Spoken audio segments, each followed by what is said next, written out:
हाल ही में, यहाँ देखिए, हाल ही में किस देश ने अपने पुलिस एवं पुलिस अधिकारियों की प्रतिरोधी क्षमता बढ़ाने एवं तनाव मुक्त रखने हेतु योग कोर्स को आरंभ किया है? ये बहुत ही अच्छा क्वेश्चन है, यह आने वाले एग्जामों में दिखेगा। तो नाम कौन सा है? तो बांग्लादेश। राजधानी ढाका। आज़ाद कब हुआ? पहले यह पूर्वी पाकिस्तान के नाम से जाना जाता था, क्योंकि जब भारत पाकिस्तान का बंटवारा हुआ तो पाकिस्तान को दो भागों में उसके क्षेत्र मिले थे। एक भारत के पश्चिम में जो पंजाब है, सिंध है वाला क्षेत्र था, जिसमें बलूचिस्तान है और पाक अधिकृत कश्मीर भी है, और दूसरा पूर्वी पाकिस्तान जो असम बंगाल था, उसका जो बंटवारा हुआ था उसका वो पूर्वी भाग था, जिसमें मुस्लिम बहुल क्षेत्र शामिल थे। लेकिन 1971 में जब पश्चिमी पाकिस्तान के आक्रामक रूप के कारण पूर्वी पाकिस्तान अलग हो गया और इसमें भारत की बहुत बड़ी भूमिका थी। तो वही बांग्लादेश, जहाँ के आज प्रधानमंत्री कौन हैं? तो शेख हसीना वाजिद हैं। आगे देखिए, धार्मिक आधार पर उत्पीड़न संबंधी वॉइस ऑफ अमेरिका की रिपोर्ट से चर्चा में रहे उइगर मुस्लिम किस देश के क्षेत्र विशेष से संबंधित है? तो उइगर मुसलमानों का जो संबंध है वो चीन के सिंजियांग प्रांत से। हाँ, सिंजियांग किधर हुआ? जैसे भारत से पहले चीन का बॉर्डर नहीं टच करता था, पहले वो तिब्बत एक ऑटोनोमस क्षेत्र नहीं, उसको कहीं देश था, लेकिन चीन ने 1959 में कब्जा कर लिया। इसी तरह चीन के जो पश्चिमी क्षेत्र है, जहाँ पर तुर्कमेनिस्तान, उज्बेकिस्तान आदि का जो राज्य देश आते हैं, जो मध्य एशिया के देश हैं, उनसे जो बाउंड्री उनका टच करता है, वहाँ पर एक मुस्लिम क्षेत्र है जिसका नाम है सिंजियांग प्रांत, वो भी ऑटोनोमस रीजन है। और वहाँ पर रहने वाले कौन है? तो मुस्लिम, उइगर मुस्लिम। उन लोगों को कहा जाता है कि चीनियों ने उनको शेल्टर कैंप में बंद करके रखते हैं।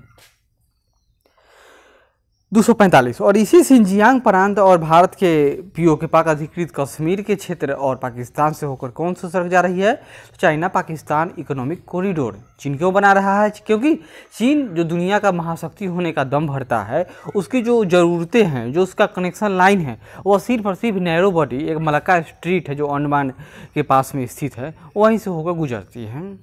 अगर चीन को सुपर पावर बनना है तो उसको अपने जो कम्युनिकेशन लाइंस है, जो सी लाइंस है, उनको ब्रॉड होना चाहिए ताकि युद्ध के समय में भी वो निर्बाध रूप से चलता रहे। लेकिन भारत तो उसके बीच में ही पड़ता है, अतः भारत कभी भी या कोई भी देश जो सक्षम देश है इस क्षेत्र का, उसको चौक कर दे सकता है। इसीलिए चीन को मजबूरी है कि वह CPEC, China Pakistan economic corridor बनाए। अब इसलिए चीन ने भारत पाक अधिकृत जो कश्मीर है उससे ही लेकर रास्ता निकाल रहा है, जिससे भारत को विवाद हो चुका है। और देख ही रहे कि विवाद कितना आगे जाएगा, ये कोई कुछ नहीं कर सकता है।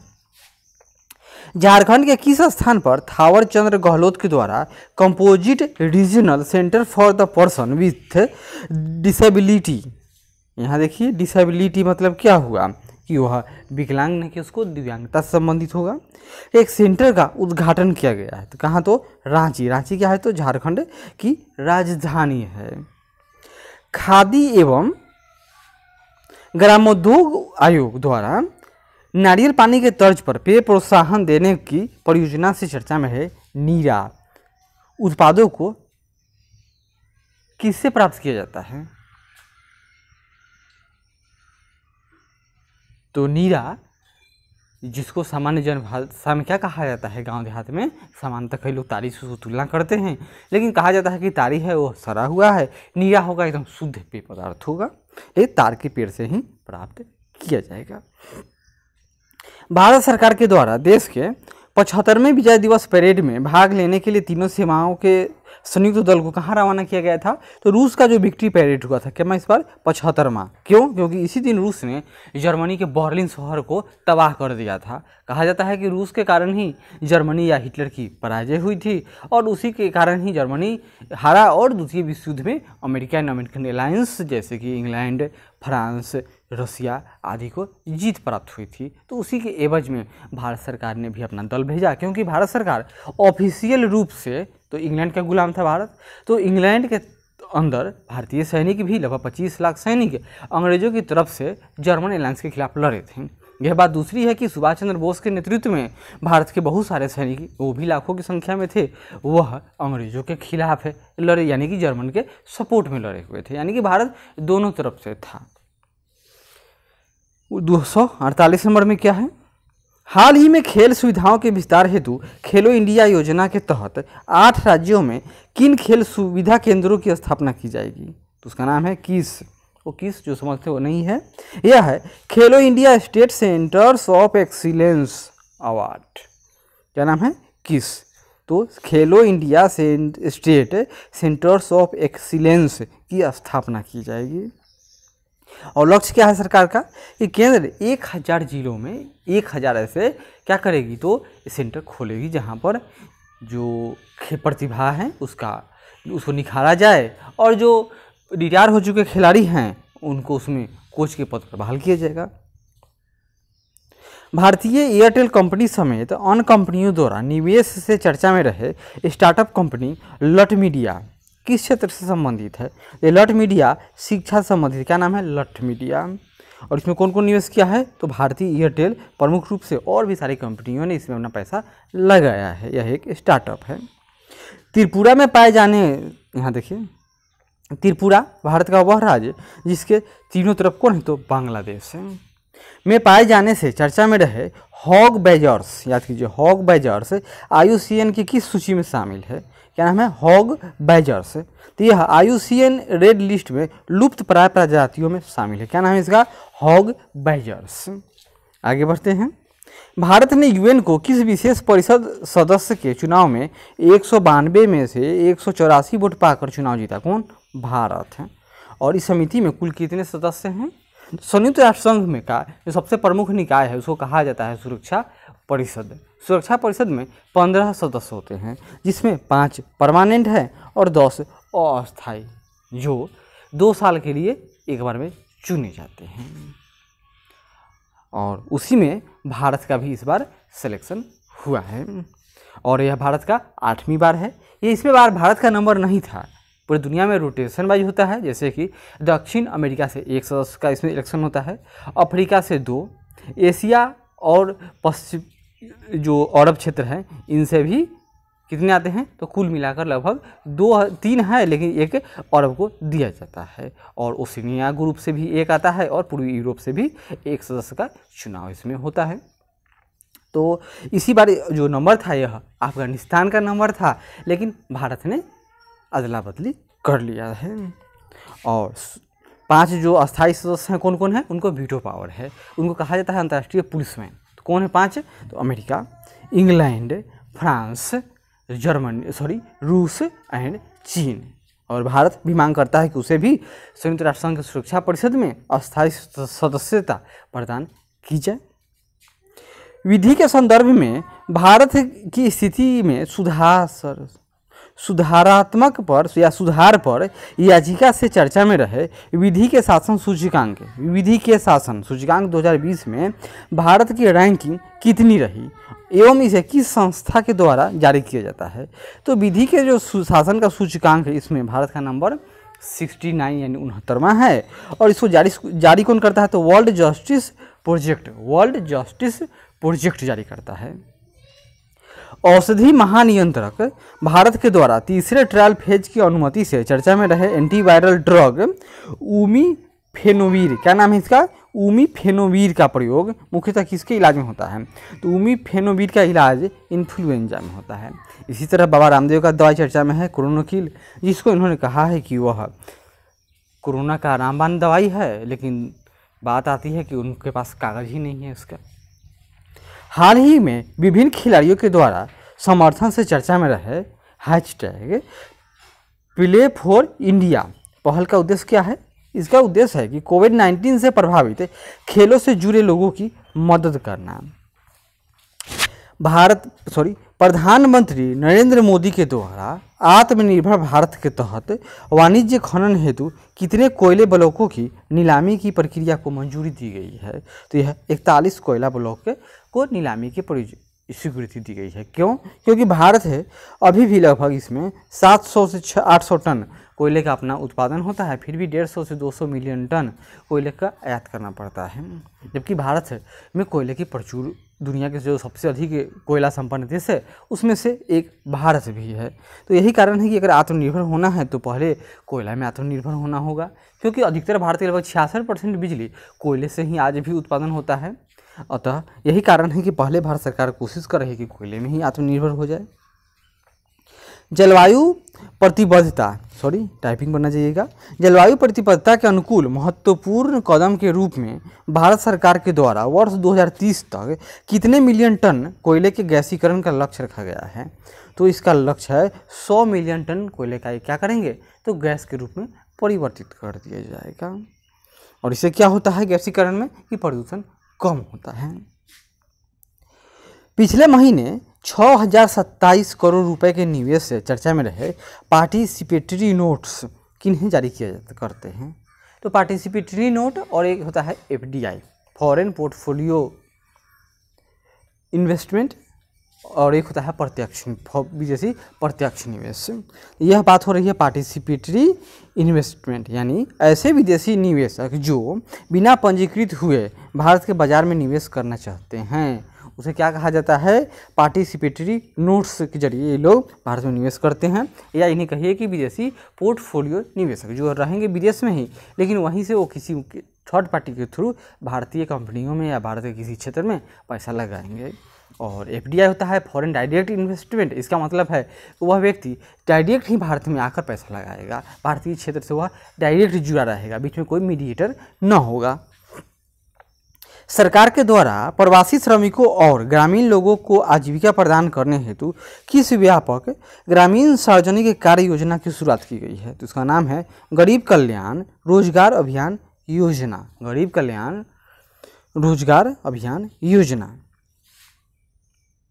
प्रधानमंत्री नरेंद्र मोदी के द्वारा आगामी 20 जून को उद्घाटन से चर्चा में रहे गरीब कल्याण रोजगार अभियान योजना की शुरुआत कहाँ से की गई? यह बहुत अच्छा क्वेश्चन है बिहार के लिए, क्योंकि BPSC का एग्जाम अगर कोई हो या UPPSC का तो उसमें जरूर आएगा। इसकी शुरुआत बिहार के खगड़िया जिले के ग्राम तेलीहार ब्लॉक के बेलदौर गांव कौन था? तेलीहार गांव और ब्लॉक बेलदौर जिला खगड़िया से आरंभ किया गया था।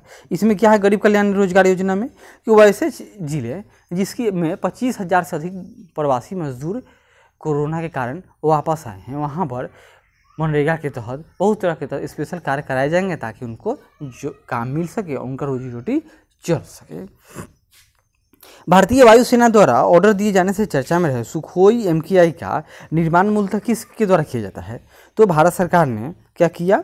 जो भारत चीन विवाद को देखते हुए भारत सरकार ने आपातकालीन बहुत सारे खरीद किए। तो सरकार ने 500 करोड़ रुपया खर्च करने का अधिकार किसको दे दिया? सेना को, कि वो तत्कालिक हथियार की आवश्यकता पूरा कर सकते हैं। इसी क्रम में भारत सरकार ने 11 सुखोई MK-30 MKI और लगभग 22 MiG-29 विमान को खरीदने की स्वीकृति प्रदान की गई है। और सब कहाँ से आएगा? रूस से आएगा। आवास एवं शहरी कार्य मंत्रालय द्वारा स्ट्रीट वेंडर्स हेतु प्रधानमंत्री स्वनिधि योजना के लिए किस संस्था को कार्यान्वयन एजेंसी के रूप में चिन्हित किया गया है? तो नाम है इनका भारतीय लघु उद्योग विकास बैंक। क्या नाम है इसका? CDB। इसका मुख्यालय कहाँ है? तो लखनऊ में है। और इसके तहत क्या होगा स्ट्रीट वेंडर को? तो उन लोगों को बिना गारंटी के 10,000 रुपये तक की सस्ती दर पर पूंजी प्रदान की जाएगी। कृषि श्रमिकों और ग्रामीण श्रमिकों के लिए हाल ही में जारी हुई उपभोक्ता मूल्य सूचकांक का संकलन कौन संस्था करता है? नाम इसका श्रम ब्यूरो। और इसका आधार वर्ष क्या है? तो 1986-87। आजकल जब न्यूज़ देखिएगा तो होगा कि दिल्ली NCR में लगातार भूकंप के झटके आए हैं। तो लगातार भूकंप झटके का संबंध मूलतः किन प्लेटों के संबंध से संबंधित है या संचलन से? हम लोग जानते हैं कि हम लोग ऊपर खड़े हैं, लगता है कि पृथ्वी स्थिर हिल गई, ऐसी बात नहीं है। पृथ्वी का जो अंदर प्लेट्स है वो बहुत सारे प्लेट हैं, बहुत छोटे बड़े लगभग 12 हैं और अन्य भी बहुत सारे हैं। ये जो प्लेट है मूवमेंट कर रहे हैं, कोई साउथ की तरफ जा रहा है, कोई नॉर्थ की तरफ जा रहा है, कोई ईस्ट की तरफ, तो कोई वेस्ट की तरफ जा रहा है। इसी में जब कोई खसकता है तो उससे असंतुलन जब उत्पन्न हो जाता है तब क्या होगा? ऊपर झटके महसूस होते हैं, जिसको हम लोग क्या कहते हैं? तो भूकंप कहते हैं। ज्योग्राफी में जब आइएगा तो देखिएगा हमारे वेबसाइट पर, यूट्यूब चैनल पर, तो ज्योग्राफी का बहुत बड़ा प्लेलिस्ट है, उसमें भी आपको ये सब मिल जाएगा। तो भारतीय प्लेट क्या है, तो हम लोग जानते हैं कि भारत पहले कहाँ था, तो यह अंटार्कटिका के पास था, यानी हम साउथ ऑस्ट्रेलिया के पास है। लेकिन भारतीय प्लेट उत्तर, इस तरह की दिशा में, उत्तर और पश्चिम की दिशा में भारतीय प्लेट मूवमेंट करते हुए आया, और भारतीय प्लेट आज कहाँ है, तो ऊपर यूरेशियन प्लेट था, इससे भारतीय प्लेट की टक्कर हो गई। तो यहाँ देखिए भारतीय प्लेट का उत्तर दिशा में बढ़ना एवं यूरेशियन प्लेट के साथ टक्कर हो गया। इसी के जो कारण अभी भी दिल्ली में भूकंप होते रहते हैं। ये पूरे जो भारतीय महाद्वीप है, भारतीय उपमहाद्वीप, इसमें भूकंप का कारण वही जो टक्कर का होना ही है, क्योंकि इसमें भारतीय प्लेट नॉर्थ की तरफ लगातार प्रतिवर्ष लगभग 1 से 6 सेंटीमीटर नॉर्थ की ओर बढ़ती जाती है। 264 में क्या है, 19 जून को प्रतिवर्ष वर्ल्ड सिकल डे, याद कीजिए यहाँ पर वर्ल्ड सिकल डे मनाने से चर्चा में रहे सिकल सेल बीमारी का कारण क्या होता है एवं यह शरीर के किस तंत्र को प्रभावित करता है। यहाँ देखिए, तो यह काम है, देखिए यहाँ लाल रक्त कण के प्रभावित होने की अनुवांशिक बीमारी है, यह अनुवांशिक बीमारी है, यानी कि खानदानी बीमारी है कहिए। और इसमें क्या होगा, शरीर में पर्याप्त मात्रा में लाल रक्त कोशिकाओं में क्या होगा, उस कमी हो जाती है, और जो लाल रक्त कोशिकाएं पहले ऐसी थी वो हो जाती हैं इस तरह का चपटी हुई हो जाती है, उसमें ऑक्सीजन की कमी रहती है। 21 तारीख के जो किया हुआ था सूर्य ग्रहण हुआ था, उसी दिन योग डे भी था। तो 21 तारीख के सूर्य ग्रहण के ऑनलाइन लाइव प्रसारण से चर्चा में रहे आर्यभट्ट प्रेक्षण विज्ञान शोध संस्थान कहाँ है, तो यह नैनीताल उत्तराखंड में स्थित है। यहीं से जो सूर्य ग्रहण हो रहा था उसका लाइव टेलीकास्ट दिखाया गया था। केंद्रीय मंत्री श्री प्रहलाद जोशी के द्वारा उद्घाटन करने से चर्चा में रहे सत्यभामा क्या है, यह एक पोर्टल का नाम है, याद कर लीजिए सत्यभामा। और नाम इसका काम क्या है, इतना बड़ा काम है। देखिए खनन क्षेत्र में अनुसंधान और विकास को बढ़ावा देने वाला यह एक पोर्टल है, क्या नाम है, सत्यभामा। भारत को $750 मिलियन के ऋण प्रदान करने से चर्चा में रहे एडीबी नहीं है, यह एडीबी का मुख्यालय कहाँ है, मनीला। और यह कौन है, एशियन इंफ्रास्ट्रक्चर इन्वेस्टमेंट बैंक है, और यह किसकी इकाई है, मुख्यतः चीन का ही बैंक है। और इसका मुख्यालय कहाँ है, तो बीजिंग। इसमें कहा जाता है कि इसमें चीन का ही वीटो पावर के टाइप का पावर चीन के पास है, क्योंकि सबसे बड़ा शेयर धारक चीन है, वो भी बहुत बड़ा, लगभग 26% है। और इसकी स्थापना कब हुई थी, तो 2016 में। और एक है न्यू डेवलपमेंट बैंक है, जिसको कहा जाता है ब्रिक्स बैंक है, उसका मुख्यालय कहाँ है, तो उसका मुख्यालय संघाई में है। जमीनी स्तर पर खिलाड़ियों को ट्रेनिंग देने और खेल पारिस्थितिकी तंत्र के निर्माण हेतु देश भर में कितने खेलो इंडिया सेंटर की स्थापना की घोषणा की गई है, तो 1000 खेलो इंडिया सेंटर की स्थापना की जाएगी। हाल ही में किसकी अध्यक्षता में गठित समिति के रिपोर्ट के आधार पर सरकार ने निजी अस्पतालों में कोविड-19 के परीक्षण और इलाज की दरों को तय किया है, तो बीके पाल वो क्या हैं, तो सदस्य नीति आयोग के हैं। इनके आधार पर मुख्य रूप से दिल्ली में क्या हुआ कि जो प्राइवेट अस्पताल थे वो बहुत ही भारी भरकम पैसे की वसूल कर रहे थे। एक कोरोना मरीज जो जाता था, रिपोर्ट तो आती थी निगेटिव, लेकिन उसको 5 लाख 6 लाख 10 लाख का बिल थमा दिया जाता था। इसीलिए सरकार ने आकर एक रेट फिक्स कर दिया है। सर्वकालिक सर्वोच्च स्तर पर पहुंचने से चर्चा में रही विदेशी मुद्रा भंडार में कौन सी मुद्रा और परिसंपत्तियां सम्मिलित है, तो विदेशी मुद्रा भंडार जो भारत का है, फॉरेन रिजर्व, इसमें विदेशी समानांतर पर यही समझा जाता है कि इसमें विदेशी मुद्रा का रिजर्व होता है, और यह सबसे उच्चतम स्तर पर है, क्योंकि 1990 का जो भारत में बैलेंस ऑफ पेमेंट क्राइसिस हुआ था, उस समय भारत को विदेश से सामान जो आयात होता है, जैसे पेट्रोलियम मुख्य रूप से, उसको देने के लिए पैसा नहीं था। तो जो अभी वर्तमान में है, यह लगभग $500 अरब के पार चला गया था। और इसमें क्या क्या होता है, इसमें विदेशी मुद्रा जैसे डॉलर, पाउंड, येन, बहुत सारी मुद्राएं, विदेशी बैंक में जो विदेशी फॉरेन बैंक है उसमें जमा पैसा, विदेशी ट्रेजरी बिल, जैसे आरबीआई ट्रेजरी बिल जारी करती है, इसी तरह फेडरल अमेरिका का बैंक है वो भी ट्रेजरी बिल भी बेचेगा, या अन्य देशों की जो अंतर्राष्ट्रीय एजेंसियां हैं जैसे रिजर्व बैंक, इसी तरह सारे देश में होता है, उनका अगर कोई ट्रेजरी बिल दूसरा देश खरीद कर रखा है तो वो भी उसकी विदेशी परिसंपत्ति होगी, एसेट हो गया। सरकारी प्रतिभूतियाँ, देश का जो प्रतिभूति है, जो शेयर है, और या जो ट्रेजरी बिल है वो खरीदे हुए हैं। स्वर्ण, एसडीआर, पैसा हो या SDR मतलब स्पेशल ड्राइंग राइट्स, यह IMF में प्रत्येक देशों के द्वारा जितना पैसा वो वहाँ पर जमा करेंगे IMF में, उसके बदले में उनको एक तरह की चेक तो कहिए उसको के टाइप का उनको SDR आवंटित किया जाता है। और IMF में जमा राशि इन सबको विदेशी मुद्रा भंडार में सम्मिलित किया जाता है। प्रतिवर्ष किस तिथि को विश्व शरणार्थी दिवस मनाया जाता है एवं वर्ष 2020 की थीम क्या है? तो वर्ष 2020 की थीम है एवरी एक्शन काउंट्स। किसका? तो विश्व शरणार्थी दिवस का थीम एवरी एक्शन काउंट्स। और यह कब मनाया जाता है? यह 20 जून को मनाया जाता है। लेमेरू एलिफेंट प्रोजेक्ट, यहाँ देखिए लेमेरू एलिफेंट प्रोजेक्ट किस राज्य में स्थित है? लेमेरू यह छत्तीसगढ़ में स्थित है, जहाँ हाल ही में 6 हाथियों की मौत हो गई थी, इसलिए चर्चा में है। और यहीं के 4 कोयला ब्लॉकों की नीलामी भी की गई है। यह छत्तीसगढ़ के सरगुजा संभाग में है। छत्तीसगढ़ के कहा सरगुजा संभाग में है। और क्या है? तो लेमेरू एलिफेंट रिजर्व या प्रोजेक्ट कहिए इसको। आगामी दुर्लभ खगोलीय घटना से चर्चा में रहे सूर्य ग्रहण कब होता है एवं वलयाकार सूर्य ग्रहण का लोकप्रिय उपनाम क्या है? सूर्य ग्रहण कैसे होगा? यहाँ देखिए, कल्पना कीजिए कि यह सूर्य है, यह छोटा सा पृथ्वी है, इससे भी छोटा यह पॉइंट है चंद्रमा है। अगर इस चक्कर काट रहा है, पृथ्वी कैसा है? वलयाकार चक्कर है। इसी तरह चांद भी पृथ्वी का चक्कर काटती है। लेकिन जिस दिन यह पृथ्वी और सूर्य के बीच में चंद्रमा आ जाए उसी दिन सूर्य ग्रहण है। क्यों? क्योंकि जो सूर्य का प्रकाश है वह चांद इसको रोक लेगा और पृथ्वी का वह भाग उस भाग में अंधेरा हो जाएगा। इसी को क्या कहा जाता है? सूर्य ग्रहण। और इसी के अपोजिट में जब पृथ्वी क्या होगी? चांद और सूरज के बीच में पृथ्वी चली आएगी तो उस दिन चंद्र ग्रहण हो जाएगा। सूर्य ग्रहण कब होगा? तो यह अमावस्या को।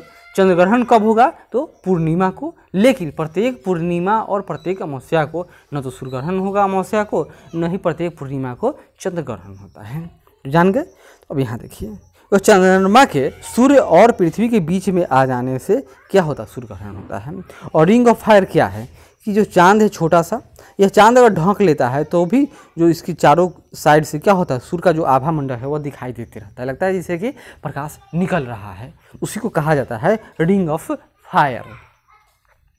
संस्कृति मंत्रालय ने अंतर्राष्ट्रीय योग दिवस 2020 को किस अभियान के तहत आयोजन करने की घोषणा करते हुए #10 मिलियन सूर्य नमस्कार की अपील की थी? तो यह नमस्ते योग अभियान। क्या नाम था इस बार? नमस्ते योग अभियान। और ये कब हुआ था? तो 21 जून को, जिस दिन अंतर्राष्ट्रीय योग दिवस मनाया जाता है। भारत सरकार के द्वारा ग्रामीण क्षेत्र में रोजगार हेतु 50,000 करोड़ रुपए लागत की किस योजना को एवं कहाँ शुरू किया गया था? यह गरीब कल्याण रोजगार अभियान है। कितने की? 50,000 करोड़ के। कहाँ से शुरू? तो बिहार के खगड़िया जिले से शुरू हुआ। इसमें क्या है कि प्रवासी मजदूर, वैसे जिलों को चिन्हित किया गया है जिसमें 25,000 से अधिक प्रवासी मजदूर लॉकडाउन के कारण घर वापस आ गए हैं, तो उनको काम दिया जाएगा। और इसमें बिहार के लगभग 32 जिले सबसे अधिक शामिल किए गए हैं। भारतीय औषधि महानियंत्रक द्वारा मामूली और मध्यम रूप से पीड़ित कोविड-19 के मरीजों हेतु किस दवा की बिक्री की अनुमति दी गई है? तो नाम इसका एंटीवायरल दवा फेविपिरवीर।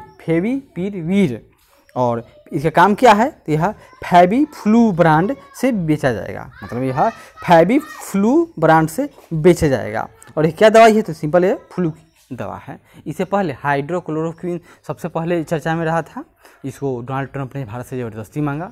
फिर ये है, इससे पहले भी एक और दवा थी, उसका नाम क्या था? रेमडेसिविर।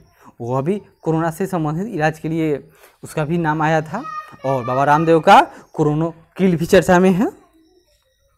PPP भागीदारी के तहत, तो PPP मतलब क्या होता है? Public private partnership. पब्लिक यानी सरकार, प्राइवेट मतलब कि कोई कंपनी, और पार्टनरशिप यानी उन दोनों के बीच में समझौता होगा। भागीदारी के तहत प्रौद्योगिकी द्वारा प्रवासी श्रमिकों को स्थानीय भाषा में रोजगार की जानकारी देने हेतु किस उच्च अधिकार समिति का गठन किया गया है एवं उसके अध्यक्ष कौन हैं? यह अमिताभ कांत इसके अध्यक्ष हैं। और क्या है? तो CEO हैं चीफ इकोनॉमिक एडवाइस ऑफिसर, किसके, तो नीति आयोग के। और नीति आयोग का अध्यक्ष कौन होता है, तो प्रधानमंत्री। और नीति आयोग के उपाध्यक्ष कौन हैं, तो राजीव कुमार हैं। वर्ल्ड फेडरेशन ऑफ एक्सचेंज के आंकड़ों के अनुसार क्रमशः विश्व और भारत के संदर्भ में कौन सा शेयर बाजार पूंजीकरण के संदर्भ में शीर्ष पर है। दुनिया का सबसे बड़ा शेयर बाजार जो पूंजी के मामले में सबसे बड़ा है उसका नाम है न्यूयॉर्क स्टॉक एक्सचेंज। और भारत का, तो भारत का है BSE यानी बॉम्बे स्टॉक एक्सचेंज, जो विश्व में 10वें स्थान पर आता है। और बॉम्बे स्टॉक एक्सचेंज एशिया का सबसे पहला है। इसकी स्थापना 1875 ईस्वी में हुई थी। सरकार द्वारा कारोबारी सुगमता बढ़ाने की योजना से चर्चा में रहे सीमित दायित्व भागीदारी में न्यूनतम एवं अधिकतम कितने भागीदार होते हैं, तो न्यूनतम इसमें 2 होंगे और अधिकतम अनगिनत तक हो सकते हैं। हाल ही में किस भारतीय मूल के व्यक्ति को साइंस एंड टेक में अनुसंधान की शीर्ष संस्था राष्ट्रीय विज्ञान न्यास के निर्देशक के रूप में नियुक्त किया गया है। इनका नाम याद कर लीजिए, डॉक्टर सेतुरमन पंचनाथन। अमेरिका के चीफ मास्टर सार्जेंट के रूप में नियुक्ति पाकर अमेरिकी सैन्य सेवा में शीर्ष एनलिस्टेड लीडर चुनी जाने वाली प्रथम महिला कौन है, तो इनका नाम है chief master sergeant join S बास। और आगे बढ़िए, प्लास्टिक प्रदूषण के संदर्भ में NGT द्वारा ई-कॉमर्स कंपनियों पर कार्रवाई की रिपोर्ट से चर्चा में रहे केंद्रीय पशु प्रदूषण नियंत्रण बोर्ड की स्थापना कब एवं किस अधिनियम के तहत की गई थी, तो इसकी स्थापना 1974 में हुई थी। और किस अधिनियम, तो जल प्रदूषण निवारण एवं नियंत्रण अधिनियम 1974 में किसका स्थापना हुआ, NGT नेशनल ग्रीन ट्रिब्यूनल। और इसका काम क्या है, तो यह पर्यावरण संबंधी मुद्दों को देखता है और इसका मुख्यालय दिल्ली में है और भोपाल, चेन्नई, कलकत्ता, पुणे आदि जगहों पर इसके क्षेत्रीय कार्यालय हैं। और यह नेचुरल जस्टिस के सिद्धांत पर कार्य करता है। पूर्वोत्तर राज्यों में समीक्षा बैठक से चर्चा में रही आकांक्षी जिला कार्यक्रम को कब लागू किया गया था, 2018 में। इसका उद्देश्य क्या था, देश के सबसे पिछड़े जिलों का विकास करना, यानी कि जो सबसे पिछड़े जिले थे उनका एक लिस्ट तैयार किया गया था और उसमें कंपटीशन कराया जाएगा ताकि वो विकास के मुख्य धारा में आ सकें। दशहरी, चौसा इत्यादि आम की प्रजाति के संदर्भ में आम की प्रजाति हैं ये चर्चा में है। क्यों, क्योंकि इनको GI टैग दिया गया है। तो GI टैग को अंतर्राष्ट्रीय स्तर पर विनियमन किस कन्वेंशन एवं संस्था के द्वारा किया जाता है, तो GI टैग का जो कन्वेंशन या जो संस्था है उसका नाम है, देखिए, पेरिस कन्वेंशन के तहत बौद्धिक संपदा अधिकारों में यानी WIPO और ट्रिप्स यानी सर WTO से संबंधित है। बौद्धिक संपदा अधिकारों में शामिल विश्व व्यापार संगठन यानी WTO से संबंधित है। और कब लागू हुआ था यह, तो पेरिस कन्वेंशन के तहत बौद्धिक संपदा अधिकारों में इसको शामिल किया गया था। हाल ही में न्यायालय द्वारा रोक लगाने से चर्चा में रही पूरी रथ यात्रा फिर लेकिन इसको चालू कर दिया गया। किस आराध्य देव के उपलक्ष्य में निकाली जाती है, तो यह भगवान जगन्नाथ यानी जो वैष्णव संप्रदाय है यानी कि भगवान कृष्ण हुए, तो भगवान कृष्ण, उनके भाई बलराम और उनकी बहन सुभद्रा, इन तीनों की रथ यात्रा निकाला जाता है। हाल ही में IIT मुंबई के द्वारा विकसित IC चिप ध्रुव क्या है एवं इसका अनुप्रयोग क्या है। यह एक छोटा सा एक चिप है, इतना छोटा, और इसका काम क्या है, सिग्नल हाई हो, सिग्नल लो हो, कितना कमज़ोर से कमज़ोर सिग्नल हो उसको यह एब्जॉर्व करेगा और उसके आधार पर यह जो GPS सिस्टम है जो अमेरिका वाला है, हम लोग जिस पर मैप देखते हैं, या भारत का नाविक है, उनसे संबंध करके, और यह एक नेविगेशन रिसीवर और RF front end integrated circuit यानी IC चिप है जो, और यह नेविगेशन में यानी कि मैप जो सामान्य अर्थ में समझिए कि मैप पर हम कहीं कोई जगह ढूंढेंगे उसमें सहायता प्रदान करेगा और यह ध्रुव इंडियन होगा। किस देश ने अपने निवासियों से विवाह करने वाली भारतीय महिलाओं को लगातार 7 वर्ष के निवास के बाद ही नागरिकता प्रदान करने की घोषणा की है। ऐसा कौन कर रहा है, अभी रोज़ एक ही कदम आगे जा रहा है कि हम भारत से नाखुश हैं, तो नेपाल। हाल ही में भारत सरकार के द्वारा जरूरी हथियार और गोला बारूद की खरीद हेतु प्रोजेक्ट के लिए कितने राशि के वित्तीय स्वायत्तता अधिकार प्रदान किए गए हैं। मतलब समान अर्थों में समझिए, इसमें सेना को अधिकार दे दिया गया है कि वह जो समझे वो खरीद ले। तो कितने पैसे तक का, तो 500 करोड़ रुपए तक का अगर कोई प्रोजेक्ट हो, उसका कोई काम बाकी हो, कोई हथियार खरीदना हो, गोला बारूद, तो वह खरीद सकता है। प्रतिवर्ष किस तिथि को अंतर्राष्ट्रीय योग दिवस मनाया जाता है? 21। और इस वर्ष का थीम क्या है? तो yoga for health, yoga at home, यानी स्वस्थ रहिए और घर पर रहिए लेकिन योगा कीजिए। अंतर्राष्ट्रीय, इसी तरह अंतर्राष्ट्रीय योग दिवस जो 2020 को हुआ था, उस पर आयुष मंत्रालय के द्वारा गतिविधियों को देश में किस थीम के तहत बढ़ावा दिया गया? यह थीम संयुक्त राष्ट्र संघ का था। क्या था? संयुक्त राष्ट्र संघ का theme yoga for health, yoga at home. और आयुष मंत्रालय के द्वारा जो भारत में कार्यक्रम किए गए, तो भारत सर इसका क्या थीम था आयुष मंत्रालय का? Yoga at home and yoga with family, मतलब घर पर रहिए और योग घर के लोगों के साथ कीजिए। हाल ही में राष्ट्रीय हरित अधिकरण द्वारा प्रदूषण के संदर्भ में जुर्माना लगाने से चर्चा में रहे किथिगनहल्ली झील। याद कीजिए, किथिगनहल्ली झील कहाँ स्थित है? तो यह किथिगनहल्ली झील बेंगलुरु यानी कर्नाटक की राजधानी में स्थित है। और इसी के संदर्भ में कर्नाटक सरकार पर एनजीटी ने जुर्माना लगाया होगा। हाल ही में भारत चीन तनाव के संदर्भ में चर्चा में रहे क्या नाम है? रहे गोथिक पंडा और स्टोन पंडा क्या है? गोथिक पंडा रहे अलग है और ये अलग है। रहे गोथिक पंडा और स्टोन पंडा क्या है? यह साइबर अटैक करने वाले ग्रुप हैं जो चीनी सेना पीपुल्स लिबरेशन आर्मी यानी PLA द्वारा समर्थित हैं। इसी तरह कहा जाता है कि जो चीन की कंपनी हुआई है वो भी PLA की ही एक कंपनी है। हाल ही में कम कार्बन उत्सर्जन करने वाली परिवहन प्रणाली के लिए भारत ने किस योजना की शुरुआत की है? तो भारत में कार्बन मुक्त परिवहन सेवा शुरू की गई है, डीकार्बोनाइजिंग ट्रांसपोर्ट इन इंडिया। हाल ही में किन संस्थाओं के द्वारा भारत में कम कार्बन उत्सर्जन वाली परिवहन प्रणाली को आरंभ करने की घोषणा की गई है? तो यह अंतर्राष्ट्रीय परिवहन मंच यानी RTF और नीति आयोग, RTF ATF मतलब अंतर्राष्ट्रीय RTF होगा यह, और नीति आयोग के द्वारा इसका शुरुआत किया गया है।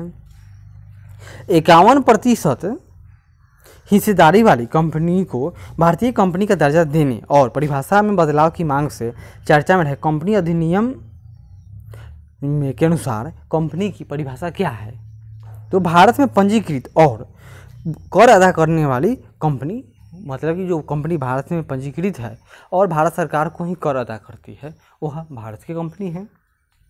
हाल ही में 150 अरब डॉलर का बाजार पूंजीकरण हासिल करने वाले प्रथम भारतीय कंपनी कौन है? इनका नाम है Reliance industries limited. Reliance industries limited कौन? तो मुकेश अंबानी वाले, अनिल अंबानी नहीं, इसी के अंदर जियो आता है। भारत चीन तनाव के बीच चीन को संतुलित करने के संदर्भ में समाचारों में रहे द क्वाड्रिलेटरल सिक्योरिटी या क्वाड कहिए इसको, इसमें कौन कौन से देश आते हैं? यह एक चतुर्भुज टाइप का है जिसमें एक छोर पर यहाँ पर ऑस्ट्रेलिया है, यहाँ पर इंडिया है, एक छोर पर इसके जापान है और एक छोर पर अमेरिका है, यानी अमेरिका, ऑस्ट्रेलिया, जापान और भारत, यही ना है? अमेरिका, ऑस्ट्रेलिया, जापान और भारत, ये 4 देशों का समूह है, लेकिन अभी तक यह कागज पर ही है, मुख्य रूप से उतरा नहीं है। साझा समीक्षा आयोग की रिपोर्ट से चर्चा में रहे सांसद आदर्श ग्राम योजना की शुरुआत कब हुई थी? तो 2014 में। इसका उद्देश्य क्या था कि प्रत्येक सांसद यानी MP, प्रत्येक MLA और प्रत्येक सांसद MP और राज्यसभा के जो सांसद थे वे लोग अपने इच्छानुसार सांसद लोगों को अपने क्षेत्र में, और जो राज्यसभा के सदस्य थे वह देश में कहीं भी किसी भी क्षेत्र में चुनाव चुन सकते थे और उनको एक एक गांव शुरू में लेना था, उसके बाद 3 गांव, और 2024 तक ऐसा लक्ष्य रखा गया था कि प्रत्येक जो MP और राज्यसभा के सदस्य होंगे वो 8-8 गाँव को लेकर एक मॉडल के रूप में विकसित करेंगे। लेकिन यह अभी तक कुछ खास इसमें विकास न हो पाया। हाल ही में दिल्ली सरकार द्वारा पृथकवास में रहे कोविड-19 मरीजों को दिए जाने से पल्स ऑक्सीमीटर का अनुप्रयोग क्या है। पल्स ऑक्सीमीटर ये क्या होता है? यह कहीं हॉस्पिटल में जाइएगा तो वहाँ पर मरीजों की उंगली में इस तरह का लगाया रहता है।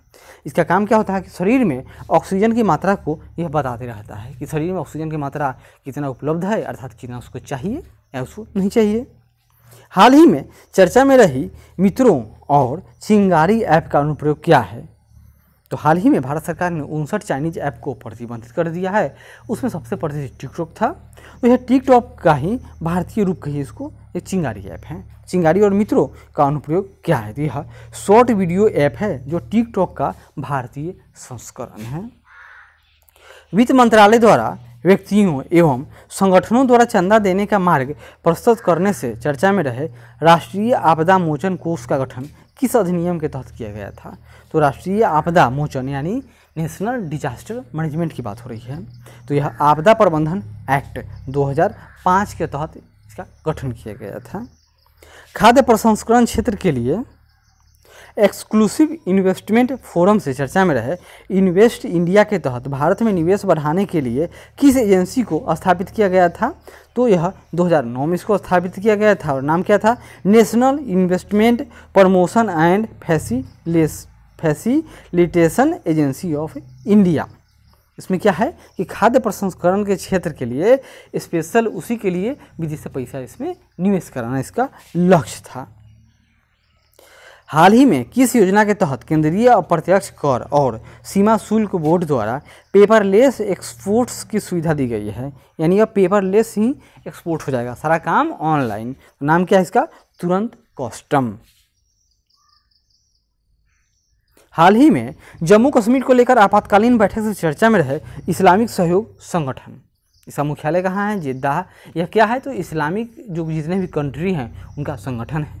तो इस लिहाज से भारत को भी होना चाहिए था, क्योंकि भारत के पास दुनिया की सबसे बड़ी मुस्लिम आबादी कहिए, लेकिन कागज़ पर अभी यह दूसरे नंबर पर है, लेकिन भारत को इन लोगों ने सदस्य नहीं बनाया हुआ है।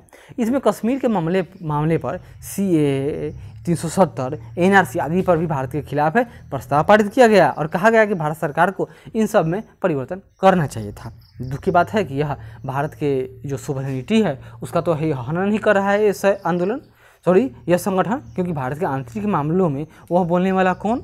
इसलिए कि वह उसका धर्म है, उसके धर्म को लोगों को यहाँ परेशानी खड़ी होगी भविष्य में। तो इसकी स्थापना कब हुई थी? 1969 में और इसका मुख्यालय कहाँ है? जेद्दाह, सऊदी अरब में। और यह संयुक्त राष्ट्र संघ के बाद दुनिया की दूसरी सबसे बड़ी संगठन है। उच्चतर शैक्षणिक संस्थानों में नवाचार और उद्यमिता संस्कृति को बढ़ावा देने के लिए हाल ही में सरकार के द्वारा किस प्लेटफॉर्म की शुरुआत की गई है? इसका नाम है युक्ति 2.0। जल विमान परियोजनाओं की समीक्षा से चर्चा में रहे भारत में जल विमान के मार्गों की मंजूरी किस योजना के तहत प्रदान की जाती है एवं ऐसे कितने मार्गों का चिन्हित किया जा चुका है? मतलब जल विमान मतलब क्या? अब तक तो हम लोग देखे थे कि जो हवाई जहाज़ हैं यह एयरपोर्ट पर ही लैंड करते हैं, लेकिन वैसे भी हवाई जहाज़ होते हैं जो पानी में यानी नदी में, समुद्र में, झील में भी लैंड करते हैं। तो भारत में भी बहुत सारे झील हैं, नदियां हैं, तो एक वैसा बनाया जा रहा है कि वो जहाँ जाएँ और वहीं पर लैंड कर जाएँ। इससे पर्यटन का भी विकास होगा और ट्रांसपोर्टेशन का भी विकास होगा। इसका नाम क्या है? उड़ान योजना, और पूरे देश का आम नागरिक के तहत ही, और इसमें 16 मार्गों का चयन किया गया है।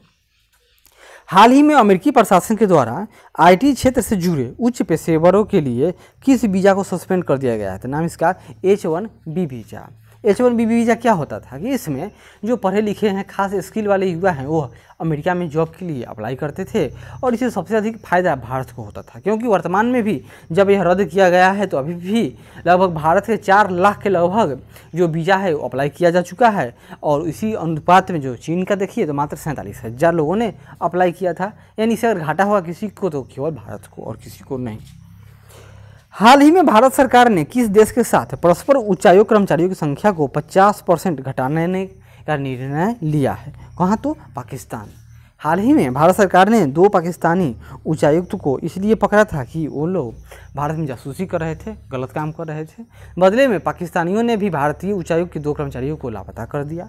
बाद में मान मनोवल हुआ और उन लोगों ने भी छोड़ा। क्यों छोड़ा? क्योंकि वो वियना कन्वेंशन के तहत आप किसी भी देश के राजनयिक को नहीं पकड़ सकते हो।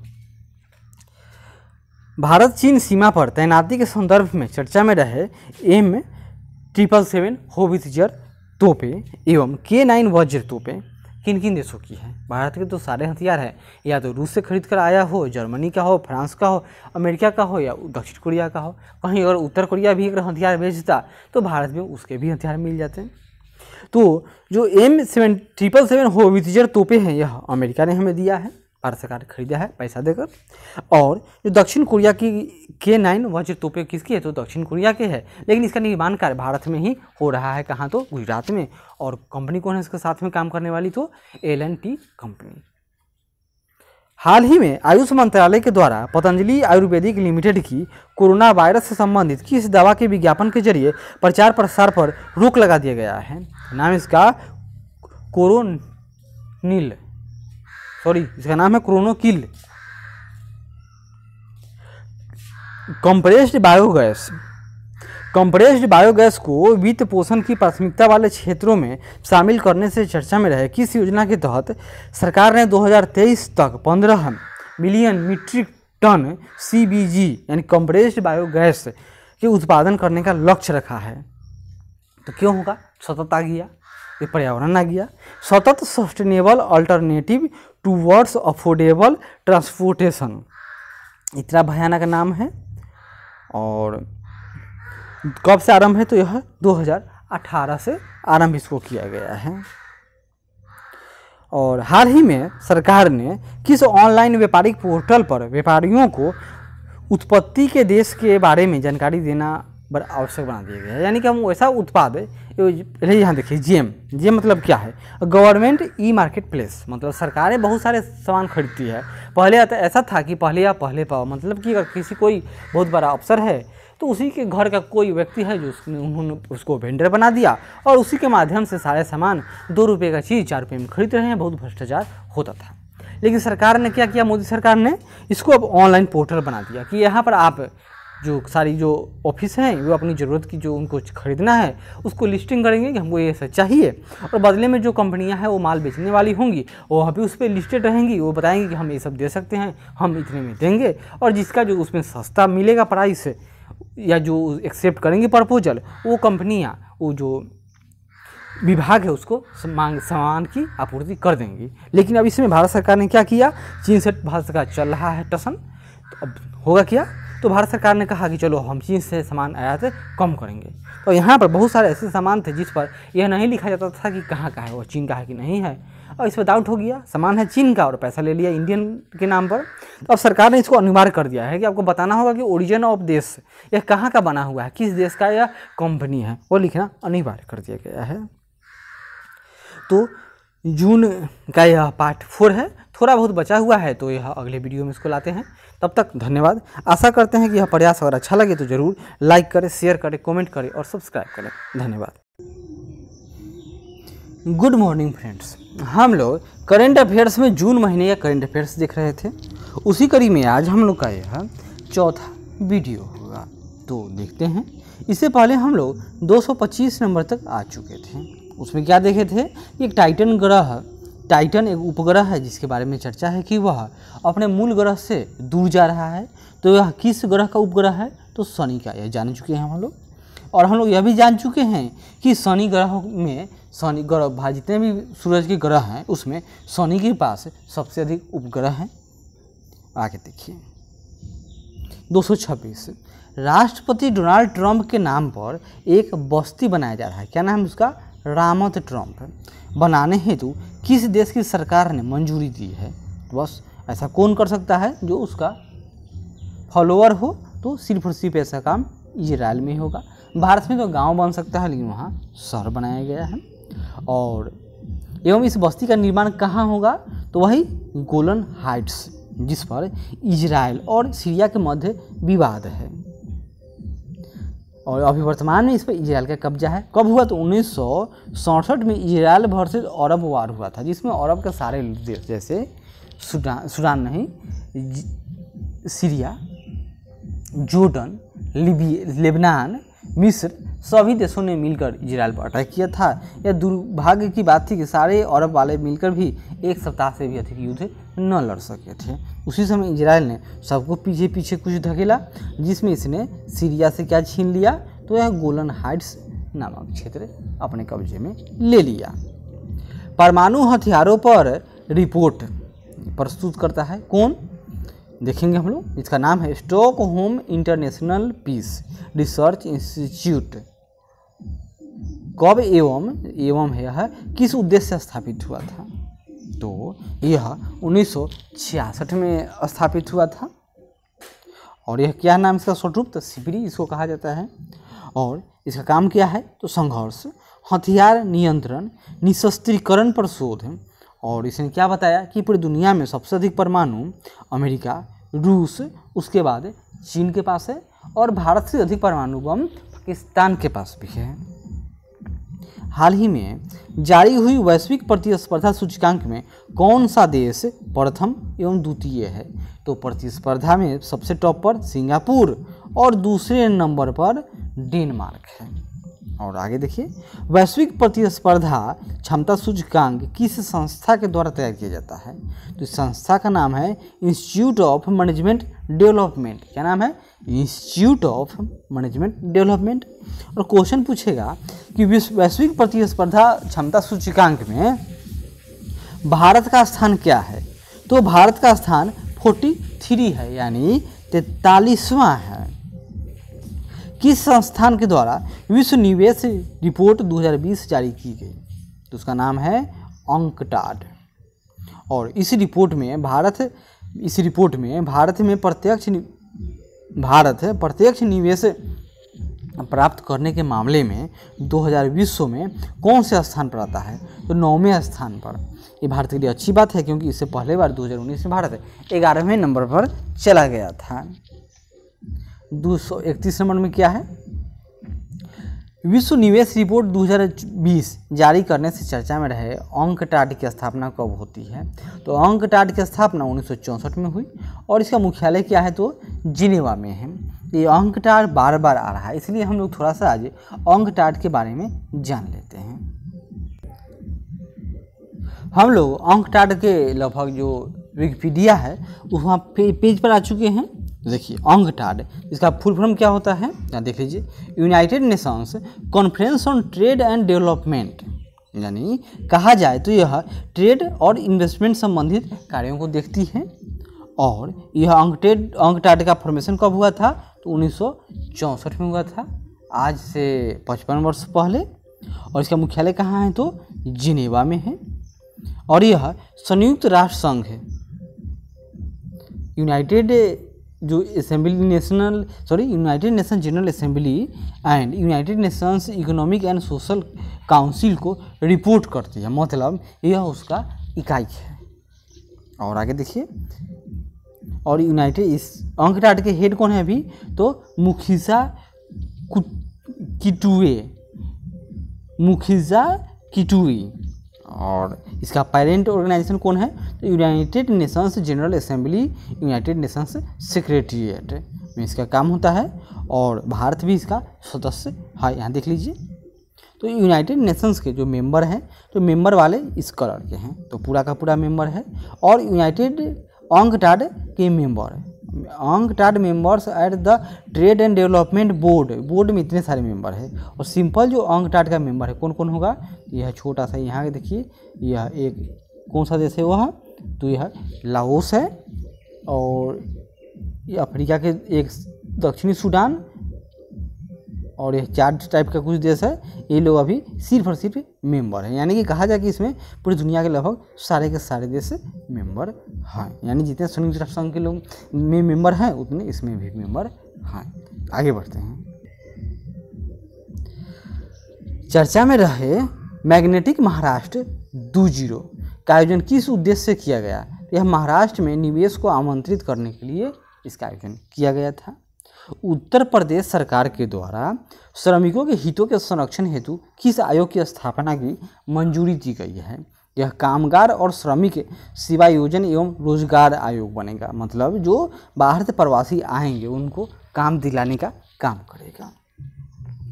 भारत सरकार के द्वारा नेपाल भारत मैत्री विकास साझेदारी के तहत नेपाल के किस मंदिर में स्वच्छता केंद्र के निर्माण के लिए प्रतिबद्धता जताई गई है? तो यह काम हो रहा है पशुपतिनाथ मंदिर, जो कहाँ है? काठमांडू में है। काठमांडू क्या हुआ? नेपाल की राजधानी है और यह बागमती नदी के किनारे स्थित है। नेपाल के प्रधानमंत्री कौन हैं?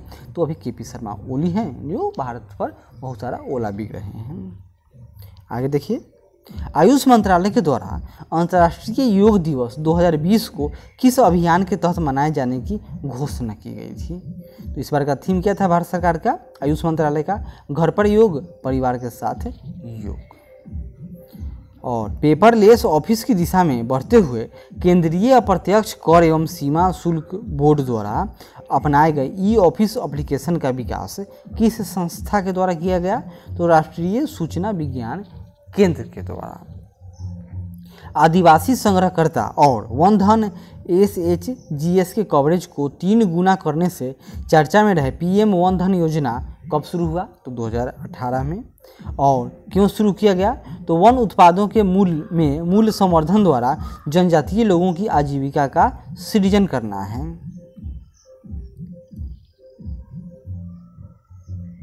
विश्व आर्थिक मंच के द्वारा जारी 2020 के तकनीकी दिग्गज 100 कंपनियों में किन्हीं 2 भारतीय कंपनियों को जगह मिली है।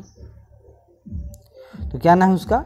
तो जेस्ट मनी और स्टेला एप्स, ये दोनों क्या हैं? तो भारत की कंपनी हैं, जो दुनिया के 100 टॉप विश्व आर्थिक मंच यानी WEF के द्वारा जो इंडेक्स निकाला गया है उसमें यह 2 भारतीय टेक्निकल कंपनियां हैं। WEF है तो यह कहाँ की कंपनी, कहाँ का फोरम है? तो यह इसका मुख्यालय दावोस में तो इसका मीटिंग होता है, लेकिन इसका मुख्यालय कहाँ है? तो स्विट्जरलैंड के लियोनी ही ना है स्विट्जरलैंड का जगह, नहीं सॉरी कोलोनी में है। विश्व मरुस्थल, यहाँ देखिए, विश्व मरुस्थलीकरण और सूखा दिवस कब मनाया जाता है? तो यह 17 जून को।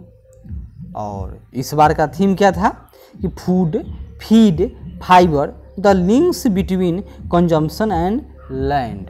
किसका थीम था? तो विश्व मरुस्थलीकरण और सूखा दिवस का। यह कहाँ हुआ था इस बार? इसका आयोजन भारत के नोएडा में हुआ था। इसी तरह गांधीनगर में क्या हुआ था? तो पक्षियों के लिए जो कन्वेंशन होता है वह गांधीनगर में हुआ था। विश्व मरुस्थलीकरण और सूखा रोकथाम दिवस से चर्चा में रहे भारत ने 2020 तक कितनी बंजर भूमि को उपजाऊ बनाने का लक्ष्य रखा है? तो यह 2.6 करोड़ हेक्टेयर लैंड को क्या करेगा? उपजाऊ जमीन बना देगा भारत सरकार।